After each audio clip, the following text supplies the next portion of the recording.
안녕하세요. 오늘은 국가유산 관련 법령 2024년 기출문제 13번부터 풀어보도록 하겠습니다.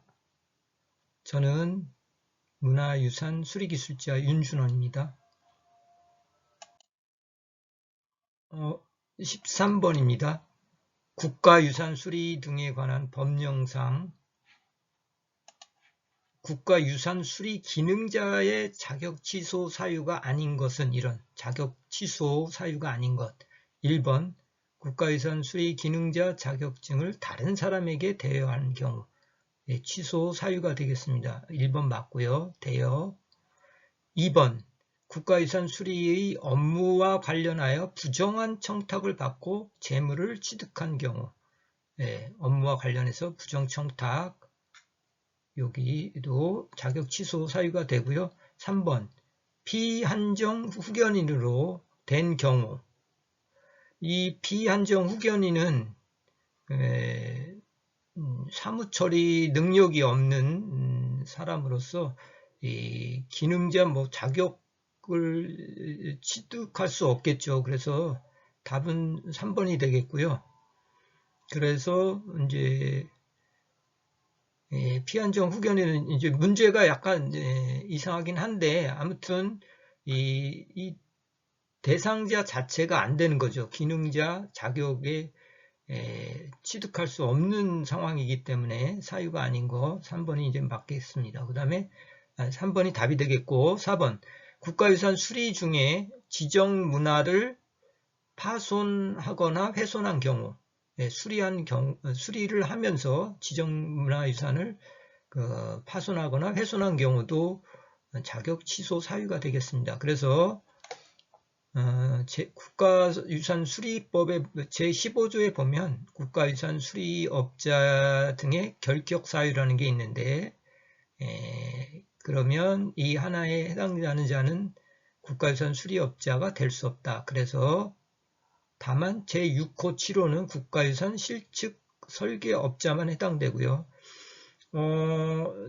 자격이 안 되는 수리기술업자로 될 수 없는 거는 미성년자, 그 다음에 국가유산 실측 설계업자의 경우 피성년 후견인 또는 피한정 후견인, 그 다음에 국가유산 수리업자 또는 국가유산 감리업자의 경우는 정신적 제약으로 인해서 해당 업무를 수행할 수 없는 자로서 대통령령으로 정하는 경우 이렇게 수리업자로서 자격이 없게 되겠습니다.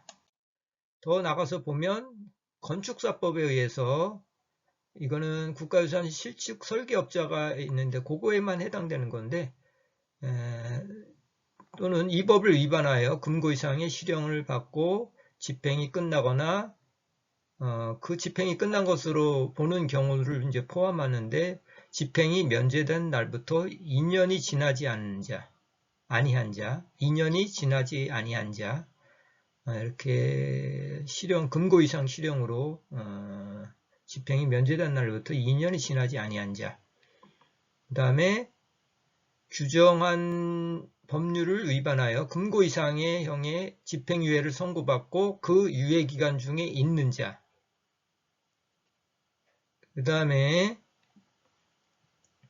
제5조 국가유산 수리업자 등의 등록 취소된 날부터 2년이 지나지 아니한 자 이런 분들도 해당이 되겠습니다.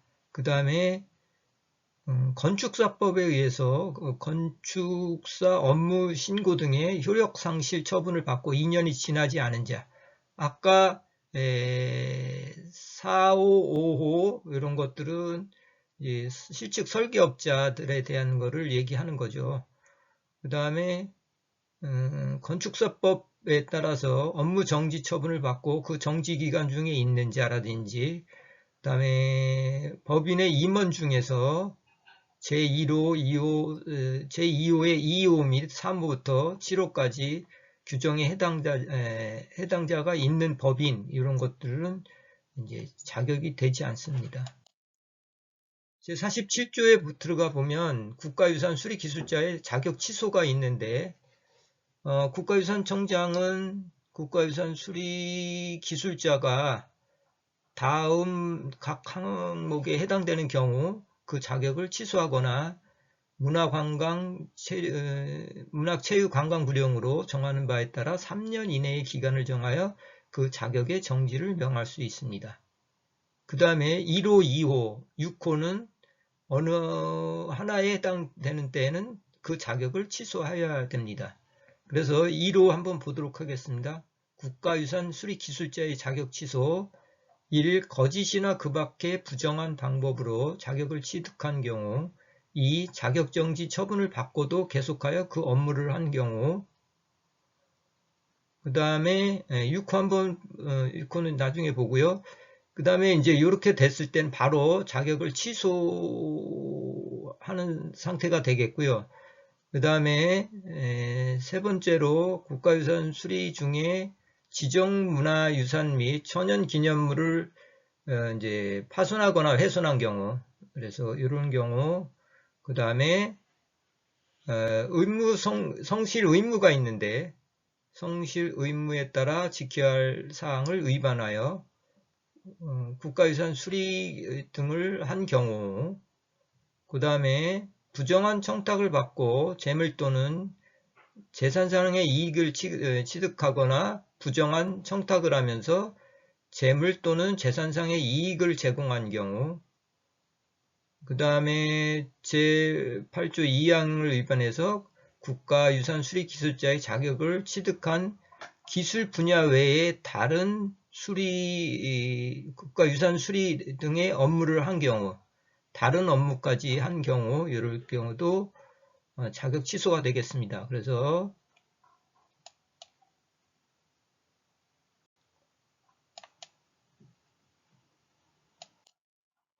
그 다음에 6조 각 항은 뭐예요? 바로 취소되는 경우인데 국가유산 수리기술자의 결격사유로서 어느 하나에 해당되는 국가유산 수리기술자가 될 수 없는 경우가 있는데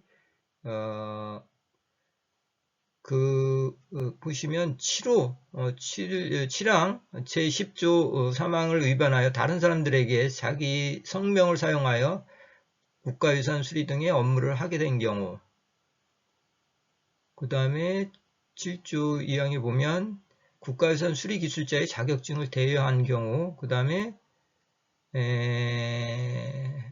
8항에 보면은 국가유산 수리업자 등에게 중복하여 취업한 경우, 그 다음에 3항을 위반하여 경력을 거짓으로 변경 신고한 경우, 그 다음에 정당한 사유 없이 국가유산 수리 현장을 이탈하는 경우, 그 다음에 시정 명령 등 이제 필요한 조치를 이행하지 않느냐는 경우는 이제 자격이 박탈되겠습니다. 11번 항목 대통령으로 정하는 국가유산 감리원의 업무 범위를 위반하여 감리를 수행한 경우, 그럴 때는 이제 국가유산 수리기술자의 자격이 취소된 자는 지체 없이 국가유산청장에게 국가유산 수리기술자의 자격을 반납하여야 된다. 이렇게 취소가 된 자는 국가유산청장에게 자격증을 반납해야 되고, 그 다음에 국가유산 수리기술자의 자격을 정지할 경우 국가유산 수리기술자 자격증 처분 내용 및 처분 사유를 기재하여야 되고, 그 다음에 행정기관, 중앙행정기관 장이나 지방자치단체의 장은 소관 업무 중 국가유산 수리 등에 관한 업무를 수행하면서 국가유산 수리기술자가 어느 하나에 해당되는 사실이 있는 경우에는 그 사실을 국가유산청장에게 통보하여야 되겠습니다. 1항의 각 호에 있는 그 사실을 국가유산청장에게 알려야 되겠습니다.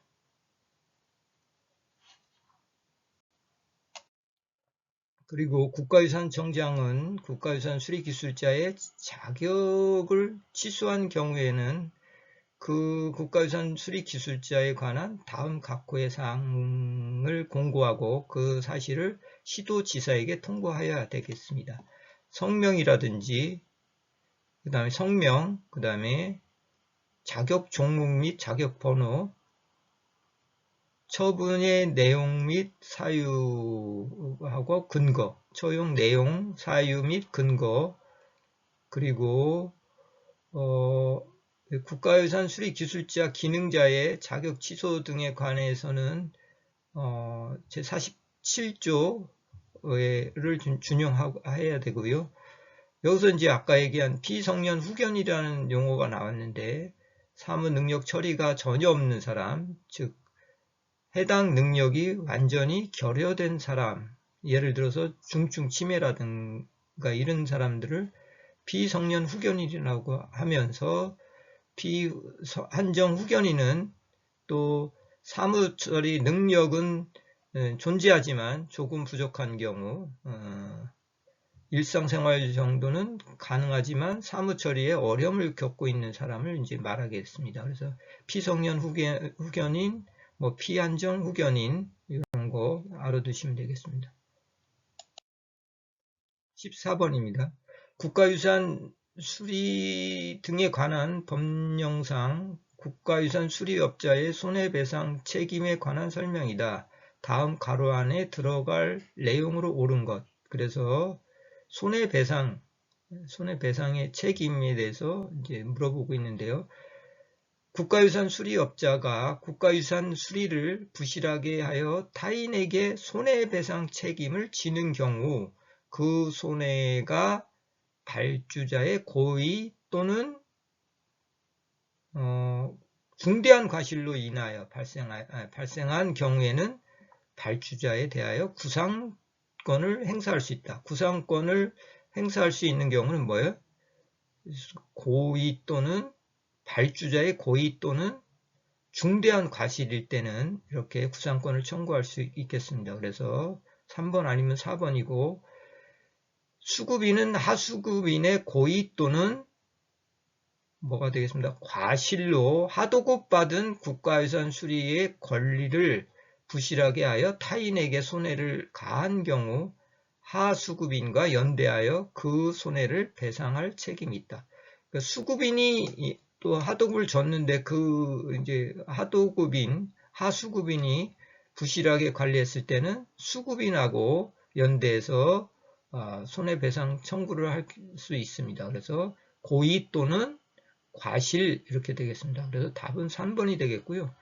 여기서 이제 구상권이라는 거는 남의 채무를 갚아준 사람이 그 사람에 대하여 갖는 반환 청구의 권리.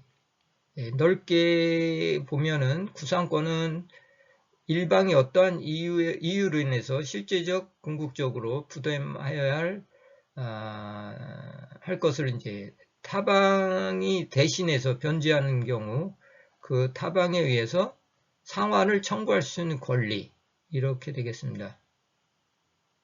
타인의 채무를 대신 변제한 사람이 채무자에게 자신이 지출한 비용을 반환 청구하는 것을 이렇게 구상권이라고 합니다. 예를 들어서 A라는 채무자가 있습니다. 그 다음에 B라는 이제 채권자가 있는데 A라는 채무를 C라는 구상권자가 대신 갚아줬습니다. 그랬을 때 채무자한테는 구상권이 생기고요. 이제 채권자한테 대신 변제를 해줬기 때문에 여기 채무자한테는 구상권이 생긴다는 거 이런 것도 알아두시면 좋겠습니다. 그래서 여기 보시면 이제 그 34조에 보면 국가유산 수리업자의 손해배상 책임이라는 게 있습니다. 그래서 국가유산 수리업자는 고의 또는 과실로 국가유산 수리를 부실하게 하여 타인에게 손해를 가한 경우에는 그 손해를 배상할 책임이 있다. 그러니까 수리업자가 고의 또는 과실로 했을 때는 국가유산 수리를 부실하게 했을 때 타인에게 손해를 가한 경우는 그 손해를 배상할 책임이 있다. 고의와 과실이고, 그 다음에 국가유산 수리업자는 제1항에 따른 손해가 발주자의 고의 또는 중대한 과실로 발생한 경우에는 발주자에 대하여 구상권을 행사할 수 있다. 이렇게 되어 있고요. 그 다음에 이제 수급인은 하수급인이 고의 또는 과실로 하도급 받은 국가유산 수리의 관리를 부실하게 하여 타인에게 손해를 가한 경우에는 이제 하수급인과 연대하여 그 손해를 배상할 책임이 있습니다. 수급인은 또 제3항에 따라 손해를 배상한 경우에는 배상할 책임이 있는 하수급인에게 구상권을 행사할 수 있습니다. 수급인은 제3항에 따라 손해를 배상한 경우에는 배상할 책임이 있는 하수급인에게 구상권을 행사할 수 있습니다. 15번입니다. 국가유산 수리에 관한 법령상 국가유산 수리 보고서에 관한 설명으로 옳지 않은 것은, 그래서 1. 국가유산 수리업자는 국가유산 수리 보고서를 국가유산 수리의 완료일부터 30일 이내에 발주자에게 제출하여야 됩니다. 그런데 이거는 뭡니까? 60일입니다. 그래서 1번이 되겠고요.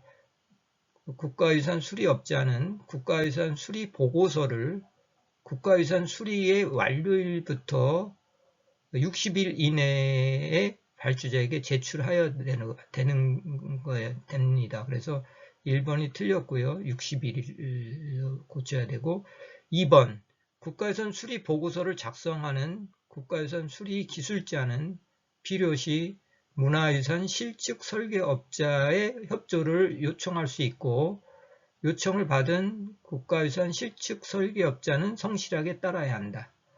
보고서 작성할 때는 성실하게 따라야 하고, 그 다음에 3번 국가유산 수리에 참여한 국가유산 수리 기술자 및 국가유산 수리 기능자의 명단은 국가유산 수리 보고서에 포함해야 됩니다. 포함해야 될 것이 기술자하고 기능자 포함해야 되고, 4. 국가유산청장은 발주자에게 제출받은 국가유산 수리 보고서에 관한 데이터베이스를 구축하고 인터넷 홈페이지 등을 이용하여 일반인에게 알려야 한다.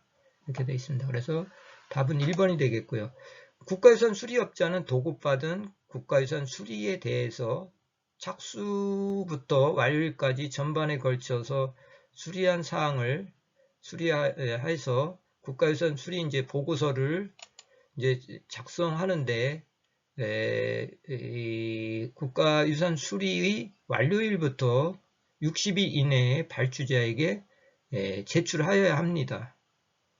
그런데 이제 천지지변이나 그 밖에 대통령으로 이제 정하는 부득이한 사유가 있을 때 기간을 연장할 수 있습니다. 수리업자 보고서에 대한 거, 국가유산 수리 보고서 작성에 대한 거를 알아보도록 하겠습니다. 국가유산 수리업자는 도급받은 국가유산 수리에 대해서 착수 완료일까지의 전반을 기록하기 위해서 국가유산 수리 보고서를 국가유산 수리의 완료일부터 60일 이내에 발주자에게 제출하여야 한다. 다만 천지지변이나 그 밖에 대통령으로 전하는 부득이한 사유가 있는 경우에는 기간을 연장할 수 있다. 그 다음에 국가유산 수리 현장에 배치된 국가유산 수리 기술자는 국가유산 수리 보고서를 성실하게 작성하여야 한다. 이 경우 국가유산 수리 기술자는 필요시 국가유산 실측 설계업자의 협조를 요청할 수 있고, 요청을 받은 국가유산 실측 설계업자는 성실하게 따라야 한다. 3번 제1항에 따른 국가유산 수리 보고서를 제출받은 발주자는 그날부터 30일 이내에 국가유산청장 및 관할 시도지사에게 제출해야 하고요. 그 다음에 제1항 및 제2항에 따른 국가유산 수리 보고서는 수리 대상의 현황, 준공도면 등 대통령으로 정하는 사항이 포함되어야 한다. 그 다음에 국가유산청장은 제3항에 따라 제출받은 국가수리보고서 및 6항에 따라 제출받은 감리보고서에 대한 데이터베이스를 구축하고 인터넷 홈페이지 등을 이용하여 일반에게 알려야 한다. 이렇게 되어 있습니다. 16번입니다. 매장유산 보호 및 조사에 관한 법령상 문화유산의 유존지역이 아닌 거를 고르는 겁니다. 그래서 유존지역이라는 게 있는데 1번 아닌 거 1번 문화유산보호법에 따른 국가 등록 문화유산이 있는 지역. 등록 문화유산은 이제 매장유산에 해당되지 않습니다. 그래서 답은 1번이 되겠고요. 2번 문화유산보호법에 따른 임시지정 문화유산이 있는 지역. 임시지정 문화유산도 매장 문화유존지역에 해당되겠습니다. 그 다음에 3번 지방자치단체에서 작성한 문화유적 분포지역에 해당되는 매장 문화유산이 존재하는 것으로 표시된 지역. 이것도 지방자치단체에서 작성한 매장 문화재 유산이 분포된 지역도 유전지역이라고 하고 4번 문화유산보호법에 따른 보호구역에서 국가유산청장이 매장 문화유산에 대하여 조사한 결과 매장 문화유산이 존재하는 것으로 인정된 경우 보호구역에서도 이렇게 매장 유산이 이제 존재한다는 그게 결과가 나온 지역도 유전지역에 해당되겠습니다. 답은 1번이 되겠는데 이렇게 등록 문화유산이라는 거를 한번 보도록 하겠습니다. 등록 문화유산이라는 거는 근현대 문화유산법에 근현대 문화유산 중 다음 각 목의 구분에 따라 등록한 것을 말합니다. 그래서 국가등록문화유산 국가유산청장이 제6조 1항에 따라 등록한 근현대 문화유산을 얘기합니다. 그 다음에 또 등록문화유산은 시등록문화유산, 특별시장, 광역시장, 특별자치시장, 도지사 또는 특별자치도지사 그 이하 시도지사라고 한다. 그래서 여기에 등록한 근현대 문화유산을 등록문화유산이라고 하는데 이거는 매장유산하고는 이제 관계가 없게 되겠습니다. 그래서 등록 문화유산은 어떻게 등록하냐? 그래서 등록문화재 유산 등록에 대한 거를 보겠습니다. 국가유산청장은 근현대 문화유산 중에서 건설, 제작, 형성된 후 50년 이상이 지난 것으로 보존 및 활용 조치가 특별한 필요를 하는 것. 이래서 보존 및 활용 조치가 특별히 필요한 것을 문화유산의 보존 및 활용에 관한 법률에 따라 문화유산위원회의 심의를 거쳐 갖고 국가등록 문화유산으로 등록할 수 있다. 다만 건설, 제작, 형성된 후 50년 이상이 지나지 아니한 것이라도 긴급한 보존 조치가 필요한 것은 국가등록 문화유산으로 등록할 수 있습니다. 각 항에 따른 제1항에 따른 국가등록 문화유산의 등록 기준과 절차 등에 관하여 필요한 사항은 대통령으로 정하게 되어 있습니다. 그래서 50년 이상이 된 보존, 활용 조치가 필요한 것들을 이렇게 등록 문화유산으로 등록할 수가 있습니다. 아까 문제 나왔던 매장유산의 유존지역 범위를 다시 한번 알아보도록 하겠습니다. 매장유산 유존지역 제4조에 따라 매장유산이 존재하는 것으로 인정되는 지역, 그래서 매장유산 유존지역이라고 한다. 아까 그 문화자를 붙였는데 그게 아니고 매장유산이라고 해야 되겠습니다. 이게 이제 기출 문제였기 때문에 이 법이 문화유산으로 바뀌면서 국가유산으로 바뀌면서 매장 유산이라고 이 용어도 바뀌었습니다. 그래서 매장 유산 유존지역, 매장 유산 유존지역 이렇게 얘기를 하고요. 그 지역을 알아보도록 하겠습니다. 1. 국가와 지방자치단체에서 작성한 문화유적 분포 지도에 매장 유산이 존재하는 것으로 표시된 지역, 국가나 지방단체에서 분포 지역을 매장 유산이 존재하는 것으로 표시된 지역을 유존지역에 포함되고, 그 다음에 또 국가 또는 지방단체 자체가 실시한 지표조사의 결과 보고서 중 이제 제출을 하게 돼 있는데, 제출되어 국가유산청장이 적정하게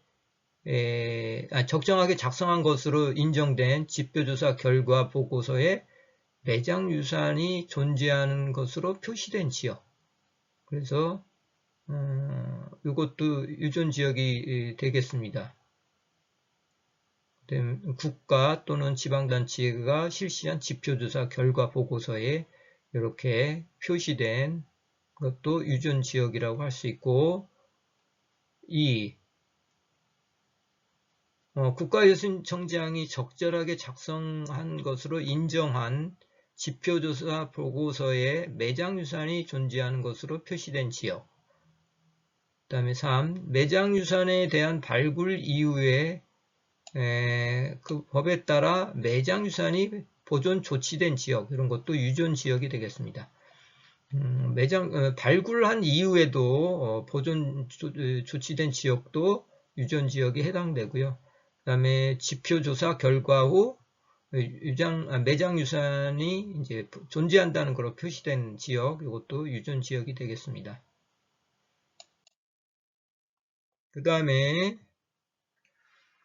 제17조에 따른 발견 신고 및 확인 절차를 거쳐서 매장유산이 존재한 것으로 인정된 지역, 그 다음 이제 발견 신고하고 또 확인 절차를 거쳐서 매장유산이 존재한다는 것을 유존지역으로 보고 있고요. 그 다음에 문화유산의 보존 및 활용에 관한 법률에 따라서 국가 지정 문화유산 같은 항 제2조에 따른 시도 지정 문화유산 및 같은 법에 따른 임시 지정 문화재 유산이 있는 지역도 유존지역으로 보고 있습니다. 그 다음에 자연유산 보존 및 활용에 관한 법률, 그래서 거기에 뭐 천연기념물 또 같은 조에 있는 제3항에 보면 명승이 있습니다.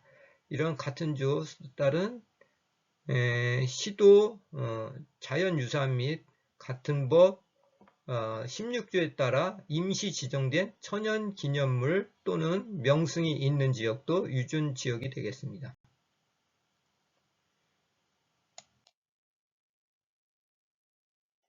그 다음에 문화유산 보존 및 활용에 관한 법률이 있는데, 거기에 보면은 자연유산 보존 및 활용에 관한 법률, 그래서 보호구역에서 국가유산청장이 매장유산에 대하여 조치 결과 매장유산이 존재하는 것으로 인정된 지역, 그러니까 보호구역도 유존지역으로 보고 있습니다. 그 다음에 제13조 1항에 따른 매장유산 유존지역이 있는데 국가유산청장은 매장유산 유존지역의 위치에 관한 정보를 전자적인 방법을 통해서 상시적으로 유지 관리하여야 하며 그 정보를 국가유산청의 유산청의 인터넷 홈페이지 등에 이제 공개하여야 한다. 그 다음에 지방자치단체의 장은 제1항에 따른 매장유산 유존지역의 적정성, 현재 지형, 현황 등에 관한 의견을 국가유산청장에게 제출할 수 있다. 유존지역의 적정성, 현재 지형, 현황 등에 대한 의견을 유산청장에게 제출할 수 있다. 지방자치 단체장의 역할을 얘기하고 있고요. 그 다음에 매장유산 유존지역의 위치에 관한 정보의 구체적 표시 및 추가 정보의 공개 등에 필요한 사항은 문화체육관광부령으로 정하고 있습니다. 17번입니다. 매장문화유산 보호 및 조사에 관한 법령상 매장유산은 유존지역의 발굴 허가 등에 관한 설명으로 옳은 것을 모두 고른 것은 유존지역의 이제 발굴 허가에 관한 사항입니다. 그래서 기억, 연구 목적으로 발굴받은 경우에는 문화유산위원회의 심의를 거치지 아니하고 국가유산청이 발굴 허가 여부를 결정한다. 이런 경우는 틀렸습니다. 유존지역 이제 연구 목적으로 할 때는 연구 목적으로 발굴하는 경우에는 국가유산청장의 허가를 받은 때에는 발굴할 수가 있습니다. 그래서 1번 틀렸고요. 니은 발굴 허가를 받은 자는 허가사항 중 발굴 기간을 변경하려는 때에는 국가유산청에게 변경 허가를 받아야 한다. 맞는 질문이 되겠습니다. 그래서 발굴 허가를 받은 자는 허가사항을 발굴 기간을 사항 중에서 이제 발굴 기간을 변경하려고 하는 자는 국가유산청장에게 발굴 허가를 받아야 되고요. 맞고요. 그 다음에 디귿 매장유산을 이제 문화를 빼야 되겠습니다. 매장유산을 훼손할 우려가 커서 부득이 유산을 발굴할 필요가 있는 경우에는 그 공사의 시행자는 국가유산청장에게 신고하고 이를 발굴할 수 있다. 그래서 부득이한 경우, 그러니까 멸실, 훼손 등의 우려가 있는 유적을 긴급하게 발굴할 필요가 있을 경우에는 대통령령으로 정한 바에 따라서 국가유산청의 허가를 받을 때는 이제 발굴할 수가 있습니다. 그래서 허가를 받아야 신고라고 그래서 틀린 거죠. 그죠? 국가유산청장에게 허가를 받아야 되는데 이제 신고한다고 그래서 틀려서 답은 2번이 되겠습니다. 그래서 멸실 훼손이 우려가 있는 유적에 이제 발굴을 할 때는 국가유산청장의 허가를 받은 때에 발굴할 수 있습니다. 발굴할 수 있다. 이렇게 정의를 내리면 되겠습니다. 그래서 매장유산의 발굴 및 조사에 대해서 이제 알아보도록 하겠습니다. 제11조에 보면 매장유산의 발굴 허가가 있습니다. 거기 보면 1.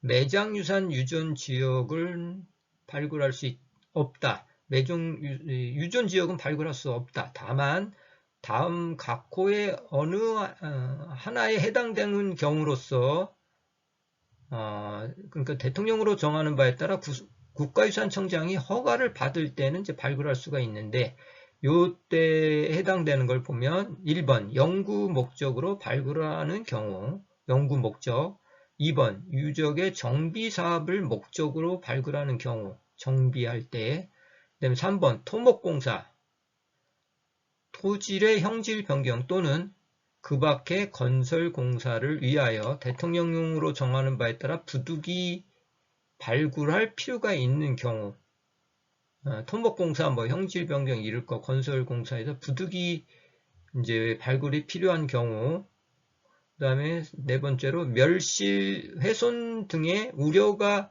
있는 유적을 긴급하게 발굴할 필요가 있을 경우, 멸실, 훼손 이렇게 우려가 있을 경우에는 대통령령에 정하는 바에 따라 국가유산청장의 허가를 받은 때에는 이제 발굴할 수 있다. 국가유산청장의 허가를 받은 때에는 발굴할 수 있다. 그 다음에 국가유산청장은 제1항 단서에 따라 발굴 허가를 하는 경우 그 허가의 내용을 정하거나 필요한 사항을 지시할 수 있으며 허가를 한 경우에도 대통령으로 정하는 바에 따라 발굴 정지, 중지를 명하거나 그 허가를 취소할 수 있습니다.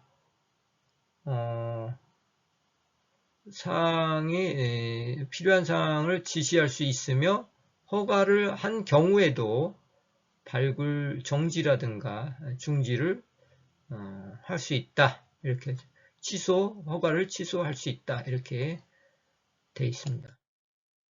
그 다음에 매장유산 유존 지역을 발굴하는 경우 그 경비는 1, 2, 4, 5의 경우에는 해당 국가유산의 발굴을 허가받은 자, 이제 허가받은 연구 목적 이렇게 해서 받은 자, 그 다음에 같은 항 3호에 따라 해당 해당인 공사의 시행자가 한다.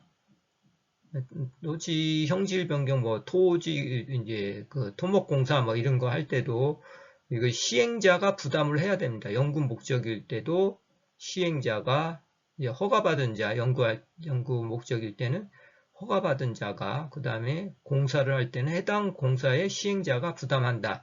다만 대통령령으로 정하는 건설공사로 인한 발굴에 사용되는 경비는 예산의 범위에서 국가나 지방자치단체가 지원할 수 있다. 건설공사로 인한 발굴에 사용되는 경비는 예산 범위에서 국가나 지방자치단체가 지원할 수 있습니다. 그 다음에 제1항 단서에 따라 발굴 허가를 받은 자는 허가사항 중 대통령령으로 정하는 중요한 사항을 변경하려 할 때는 국가유산청장에게 변경 허가를 받아야 됩니다. 중요한 사실을 변경하려는 때, 이때는 국가유산청장에게 변경 허가를 받아야 한다. 또 발굴 조사의 방법 및 절차에 관하여 필요한 사항은 국가유산청장이 정하여 고시한다. 이렇게 되어 있습니다. 18번입니다. 매장유산 보호 및 조치에 관한 법령상 지표조사에 따른 문화유산 보존 조치의 내용 중 문화유산 발굴 조사에 해당되지 않는 것. 그래서 발굴 조사 방법이 여러 가지가 있는데 1번 시굴조사 맞습니다. 그 다음에 2번 표본조사 맞고요. 참관조사 이거는 해당이 되지 않습니다. 답은 3번이 되겠고 또 정밀 발굴조사가 있습니다. 그래서 시행령에 보면 지표조사에 따른 국가유산 보존 조치의 내용과 절차가 있는데 국가유산청장은 국가유산 보존을 위하여 제9조 1항에 따라 해당 건설공사의 시행자에게 다음 각 호의 국가유산 보존 조치를 명할 수 있습니다. 1번 현상보존, 그 다음에 건설공사 시 매장유산 관련 전문가의 참관, 그러니까 건설공사 시에 이게 참관하는 겁니다. 아까 참관조사가 발굴조사할 때는 해당되지 않습니다. 그래서 참관조사였었는데 건설공사 매장유산 관련 전문가의 이제 참관 조사가 있습니다. 건설공사 시 매장유산 관련 이제 참관하는 거는 참관 조사라고 하고, 또 매장유산 발굴 조사가 있습니다. 직접 하는 발굴 조사가 있는데, 정밀 발굴 조사가 있고 시굴 조사가 있고 표본 조사가 있습니다. 다시요. 이게 이제 시험에 났던 거죠. 정밀 발굴 조사, 시굴 조사, 표본 조사. 그 다음에 매장유산 발견 시 이제 신고를 해야 되겠습니다. 건설공사의 시행자에게 문화유산 보존 조치를 명할 수가 있다. 보존하기 위해서 현상보존, 그 다음에 건설공사 시에는 매장유산 관련 전문가의 참관조사, 그 다음에 매장유산 발굴조사,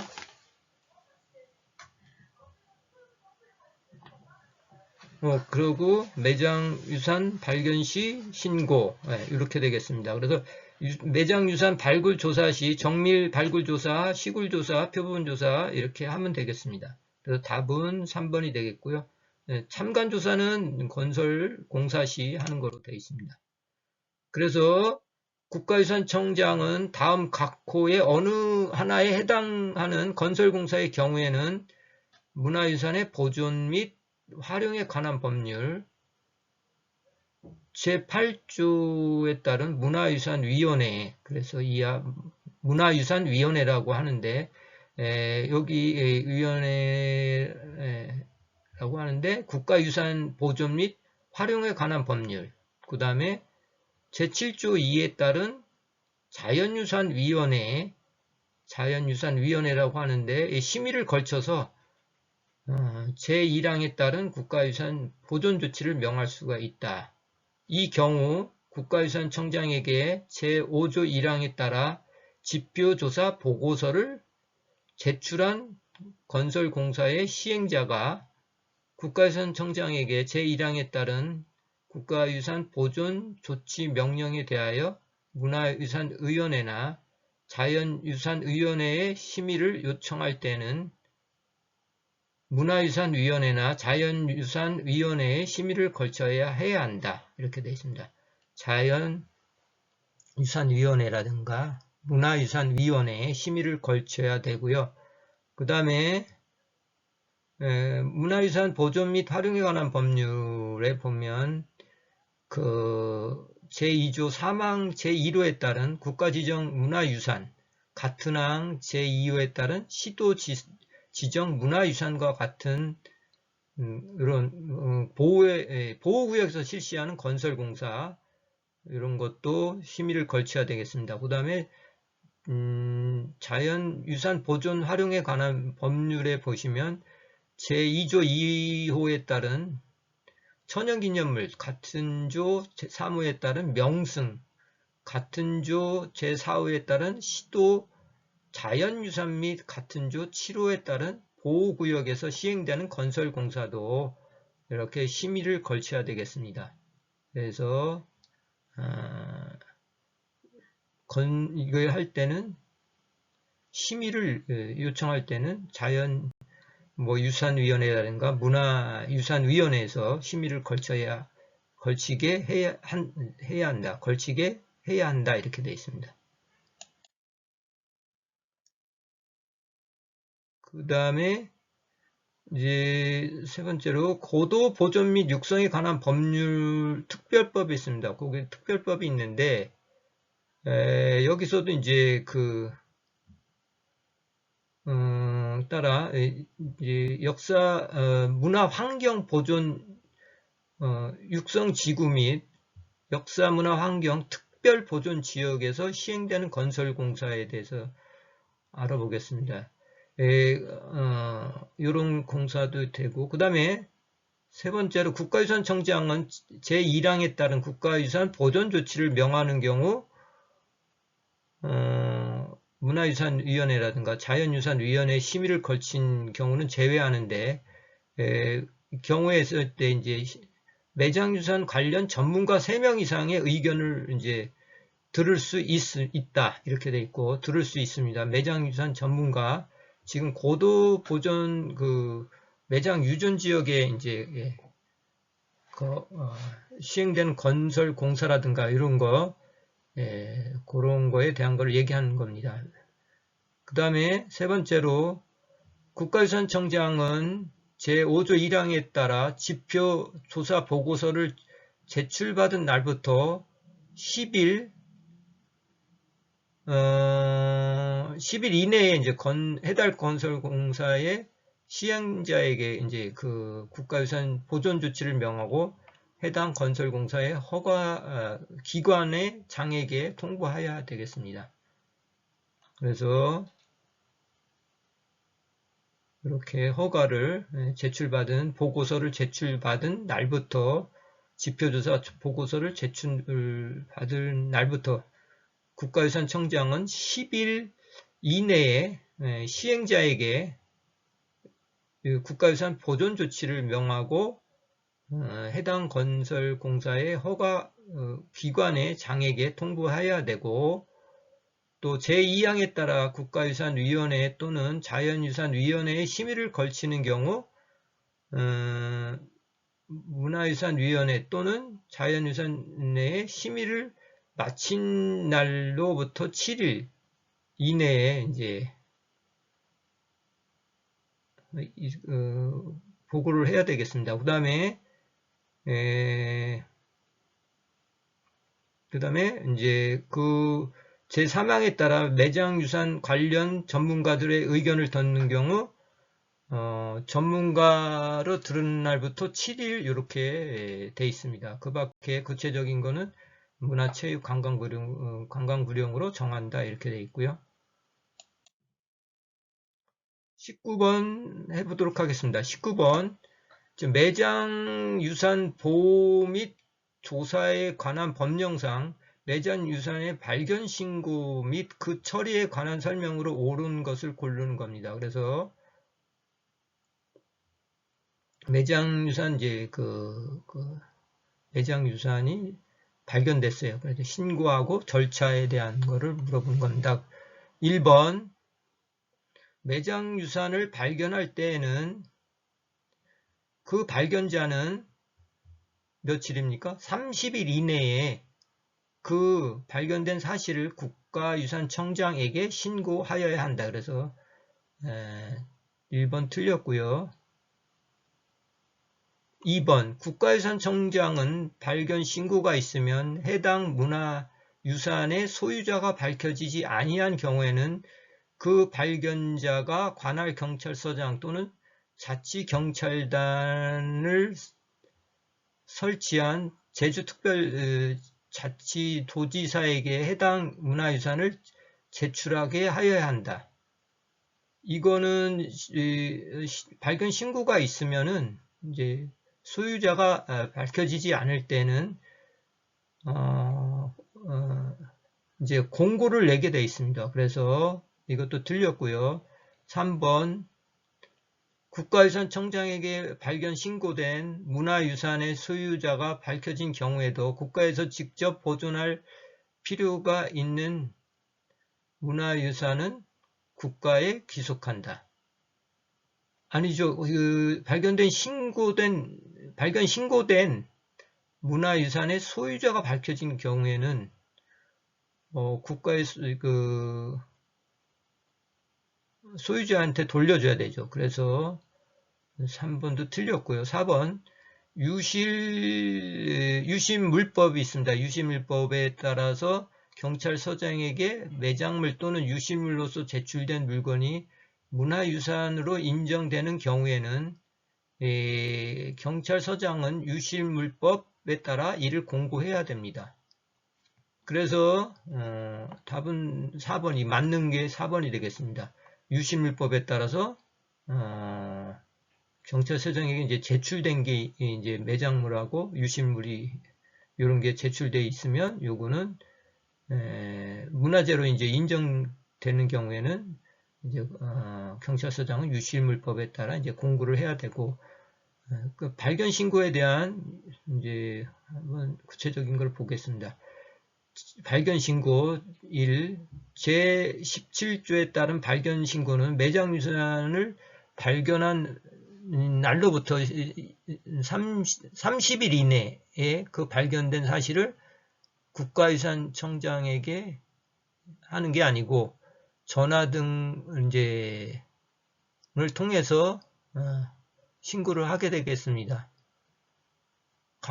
그 다음에 제1항에 따른 신고는 각 호의 어느 하나에 해당되는 기관을 통하여 할 수가 있는데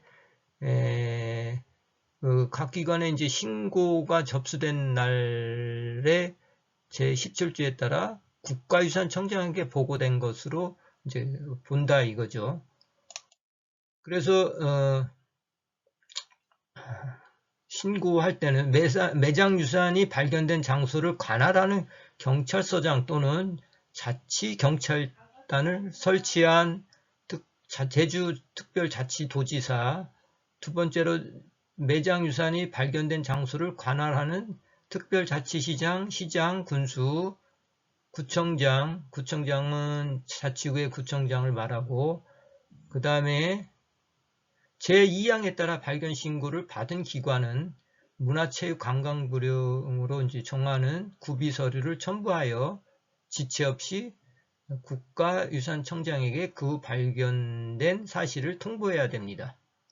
그 다음에 발견 신고를 받은 특별자치시장, 시장, 군수, 구청장은 즉시 관할 경찰서장에게 그 발견 사실을 알려야 하고, 이 경우 발견 신고자로부터 해당 문화유산을 제출받은 경우에는 관할 경찰서장에게 인계하여야 합니다. 그래서 그리고 제4장에 보면 발견 신고된 매장유산의 처리는 어떻게 하는 거에 대해서 제17조에 있는데, 매장유산을 발견할 때는 그 발견자나 매장유산 유존지역의 소유자, 점유자 또는 관리자는 그 현상을 변경하지 말고 대통령으로 정하는 바에 따라 그 발견한 사실을 국가유산청장에게 신고해야 되겠습니다. 아까 제가 잘못 설명을 드린 것 같습니다. 이게 국가유산청장에게 이제 신고해야 되는데, 이런 거. 그 유존 지역에서 이제 발견된다는. 그 다음에 18조. 발견 신고된 국가유산 처리 방법은 국가유산청장은 제17조에 따른 발견 신고가 있으면 해당 국가유산의 소유자가 밝혀진 경우에는 그 발견자가 소유자에게 반환하고, 발견자가 밝혀질 경우, 소유자가 밝혀질 경우에는 반환하게 하고, 소유자가 밝혀지지 않은 경우는 유실물법 제13조에서 준용하는 같은 법 제1조 1항에도 불구하고 관할 경찰서장 또는 자치경찰단을 설치한 제주특별자치도지사에게 이를 알려야 한다. 경찰서장 또는 자치경찰단을 설치한 제주특별자치도지사는 제1항의 통지를 받으면 지체 없이 해당 유산에 관하여 유실물법 제13조에 준용하는 같은 법 제1조 2항에 따라 공고하여야 한다. 공고. 그 다음에 제19조에 보면 경찰서장 또는 신고된 국가유산의 처리 방법은 어떻게 하는가에 대한 게 있습니다. 그래서 1. 유실물법에 따라 경찰서장 또는 자치경찰단을 설치한 제주특별자치도지사에게 매장물 또는 유실물로서 제출된 물건이 국가유산으로 인정되는 경우에는 경찰서장 또는 자치경찰단을 설치한 제주특별자치도지사는 유실물법에 따라 이를 공고하고, 국가유산으로 인정되는 매장물 또는 유실물이 제출된 사실을 국가유산청장에게 이제 보고하며 그 물건을 소유자에게 반환하는 경우에는 제출한 날로부터 20일 이내에 국가유산청장에게 제출하여야 한다. 이렇게 되어 있습니다. 20일 이내에. 그 다음에 국가유산청장은 제1호에 따라 제출된 물건을 감정한 결과 해당 물건이 국가유산으로 밝혀지는 경우에는 이 물건이 국가유산이라는 취지를 경찰서장 또는 자치경찰단을 설치한 제주특별자치도지사에게 통보하며 해당 물건이 국가유산이 아닌 경우에는 그 물건이 국가유산이 아니라는 것을 알리는 문서를 첨부하여 그 물건을 경찰서장 또는 자치경찰단을 설치한 제주특별자치도지사에게 반환한다. 이렇게 됐습니다. 그래서 또 20조에 보면은 발견 신고된 국가유산의 소유권 판정 및 국가 귀속에 대한 게 있는데 제18조 제2항에 관한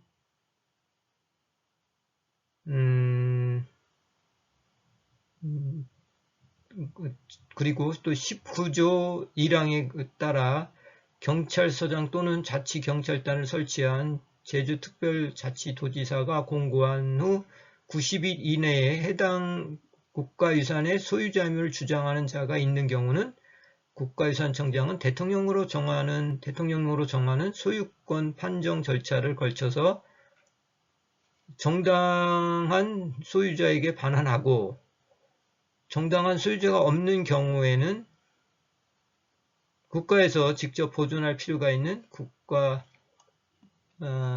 국가유산이 있으면 민법 제253조, 254조에도 불구하고 국가에 귀속한다. 소유자가 없는 국가가 직접 보존할 필요가 있는 것은 국가에 귀속하게 되겠고 소유자가 있는 경우는 소유권 판정 절차를 거쳐서 소유자에게 반환해야 되겠습니다. 여기까지 급하게 해봤는데 잘 이해가 되셨는지 모르겠습니다. 다음 시간에 나머지를 또 해보도록 하겠습니다. 감사합니다.